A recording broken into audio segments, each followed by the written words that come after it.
I'm Jayson Jorgensen. It is time for another edition of Husker Chat as we are joined by Sean Callahan, the publisher of Husker Online. Sean, thanks a lot for the time. Here we go again. Nebraska did some nice things against Indiana, but unfortunately, still they're really searching to putting together a complete game and came up short to the Hoosiers. Yeah, typically when you put up over 500 yards of offense, you rush for 200 plus, you hold an opponent to about 100 rushing, you're going to win that game most of the time. But as we know, Nebraska's not most of the time right now. I mean, they're the exception, and they had the one or two killer mistakes, the two fumbles on offense that hurt them, the penalty on fourth down, where they had a guy off the line of scrimmage. So those were critical mistakes that took away that for the offense, and then defensively, as we know. They had their worst game of the year against the pass. Give Indiana credit. They out kind of formation Nebraska. They kind of showed run and played run heavier sets as far as how they showed before, and they threw out of them, and they put Nebraska's linebackers in space and drop zone coverages, and they found the soft spots in the zone, and they just picked Nebraska apart. And then special teams, you kick a ball out of bounds, you have a punt go 19 yards. So there were some critical special teams mistakes, a missed field goal. So it was a little bit of everything when you kind of break it all down, and it all led to another loss. As you look at this season, and certainly things haven't gone as planned, what's the biggest surprise to you when you look at this and see Nebraska sitting here with the record they have at this point? I just think the biggest surprise is it's taken the offense this long to get going. Even when Adrian Martinez was back, we saw a lack of rhythm.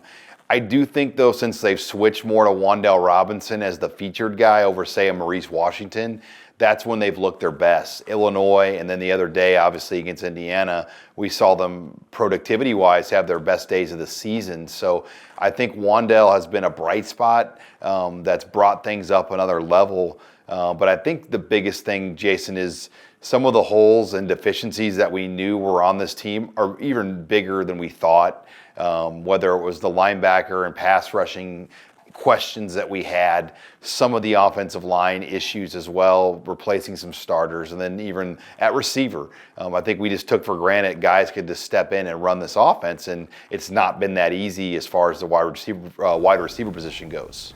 You mentioned Wan'Dale Robinson. He's having a nice year despite being hurt, and it looks like he's tried to step up here and be a leader. Where do you think this team is at emotionally, where it looks like you have some young guys trying to step forward and then some upperclassmen that really haven't been the leaders that Scott Frost probably would have liked? Yeah, and in my time around Nebraska, there really has never been true freshmen that have kind of taken on leadership roles other than Adrian Martinez a year ago. Tommy Frazier to an extent, but he was later in a year when he took over as the starting quarterback in 92 for Nebraska, or 93 for Nebraska.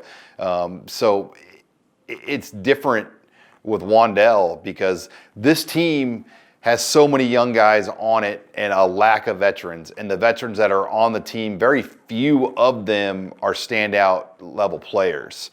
So the window is open for a guy like Robinson to step up and become more of a leader because of just the natural makeup of Nebraska's roster. And he's done enough on the field, he's backed it up, where I think a lot of people do respect him. They know he played on a bum ankle last week against Indiana, and look what he did. So I think Wan'Dale Robinson has kind of earned the right to speak up, and he's using that platform right now. Today on Husker Chat, we're joined by Sean Callahan, the publisher of Husker Online, as we preview the Nebraska-Purdue matchup. Now, there's been a lot of talk about when will we see the younger players. What's your take on that? Will Scott Frost play a few more younger guys here to getting them in that 4-game window? They can still keep the redshirt year? Well, they've played some. Garrett Nelson got more reps here last week more than ever before, but this vision of wholesale play the young guys, I just don't see it happening. I know Bryce Benhart and Ethan Piper are in the discussion to get on the field on the offensive line. It just didn't work out last week. We saw Luke McCaffrey really play well. I think he played close to 30 to 40 snaps. Ramir Johnson, I think, was supposed to get more reps last week, but because Wan'Dale was doing so well, they kept him on the field, and the game was obviously really tight. So I don't see a ton, maybe a couple linemen, maybe Ramir Johnson, but to me, I don't see them just pulling the plug and playing all young guys because they still have to get to a bowl game. I mean, that's a goal. This week at Purdue, I think, is a very winnable opportunity, and at Maryland, I mean, those are honestly maybe along with Rutgers, the worst teams in the Big Ten. And Nebraska's probably right close to those teams. But there are opportunities that Nebraska can win. And I think it's really important, Jayson, they get back to a bowl game this year. So I don't think you want to play young guys at the expense of that. How do you see this breakdown with the Boilermakers? Of course, in the offseason, they really had to pay head coach Jeff Brom. He got a chance to go back home to Louisville. He turned them down. I know they were expecting to kind of be in the mix in the Big Ten West, but injuries and some other things have really derailed their efforts. Yeah, the insiders you talked to there said honestly that this was a 6 to 7 win team based on the schedule. They had a really tough non-con. They played at Nevada. They had TCU, they had Vanderbilt. So they had 2 Power 5 non-conference games plus a road game against a team that went to a bowl game from the Mountain West. So that's not easy, and they got out of that 1-2, which really set them in the hole. Then in their 4th game of the year, on the exact same play, Elijah Sindelar, their quarterback, and their All-American Rondell Moore got hurt on the exact same play. And then Marcus Bailey, their leading defensive player, he got hurt for the season. Lorenzo Neal, their defensive lineman, he's an NFL player. He's out for the year. So really their 4 best players, all NFL caliber type guys to an extent, all went down. And they have played 14 true freshmen.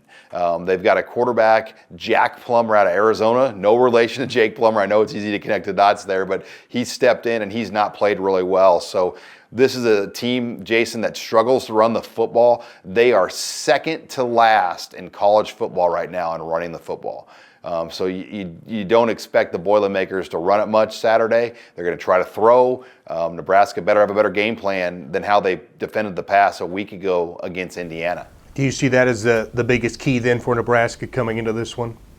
Yeah, what's the game plan? How will they defend the pass? They're pretty hell-bent on not subbing out linebackers for DBs. They don't want to take JoJo Domann off the field, and they don't want to take one of those middle linebackers off the field to add an extra defensive back. Maybe they'll look at it this week. I don't know, but I think Indiana really took advantage of that last week when Nebraska played 4 linebackers on passing downs, and they found those matchups, and Watt Fillier had a humongous game. It was almost a Troy Edwards 98 type of game, but it slowed down when you look at that final stat line. I think he had 14 catches.